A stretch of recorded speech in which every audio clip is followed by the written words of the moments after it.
Waalaikumsalam warahmatullahi wabarakatuh. Selanjutnya di sini kami akan membacakan pertanyaan-pertanyaan dari kelompok lain. Jadi sebelumnya kami yang sedikit, yaitu kelompok 1 integritas, cerdas, berkualitas.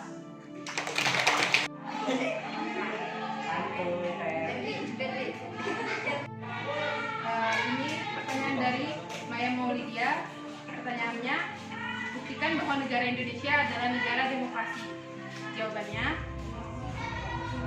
warga negara yang telah berumur 17 tahun dan memiliki KTP dapat melakukan dan melaksanakan pemilu, saling menghormati perbedaan mau itu agama, ras, atau suku, melakukan musyawarah dalam mengambil keputusan, dan yang terakhir, Pancasila dan Undang-Undang Republik Indonesia tahun 1945 yang menjadi dasar negara Indonesia menjadi pilihan dalam menerapkan pemahaman demokrasi di negara Indonesia.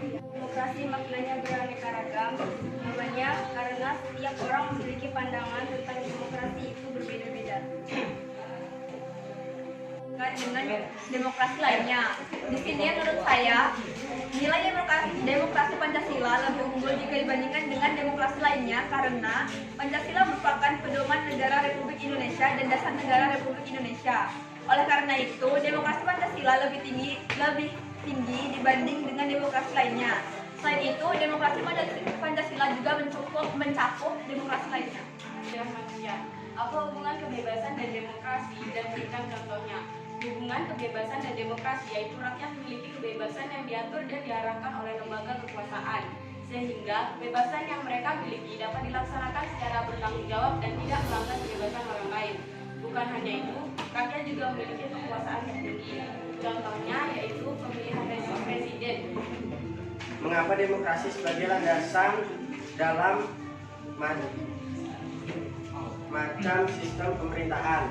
Karena demokrasi adalah landasan dalam sistem pemerintahan negara yang terus berproses ke arah yang lebih baik, dan demokrasi juga berperan penting dalam kehidupan masyarakat atau menyangkut kehidupan bangsa dan negara.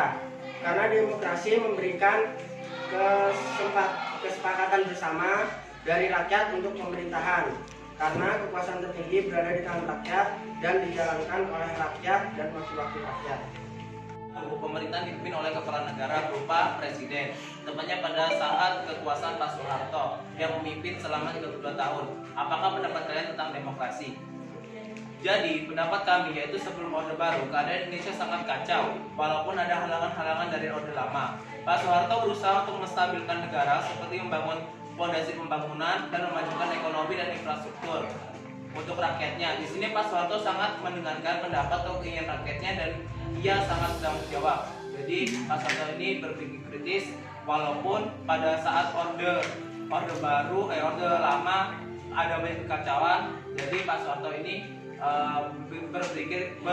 berpikir kritis sendiri. Mas Ali, dapatkah kita memaksakan pemahaman tentang demokrasi kepada orang lain? Berikan alasannya. Jawabannya, kita tidak bisa memaksakan hal tersebut karena setiap orang memiliki pendapat dan pandangan yang berbeda-beda. Apabila kita memaksakan, berarti kita telah menghalangi orang lain untuk berpendapat. Seharusnya kita memberikan pengertian serta pemahaman demokrasi dengan cara yang baik dan sesuai dengan konsep demokrasi itu sendiri.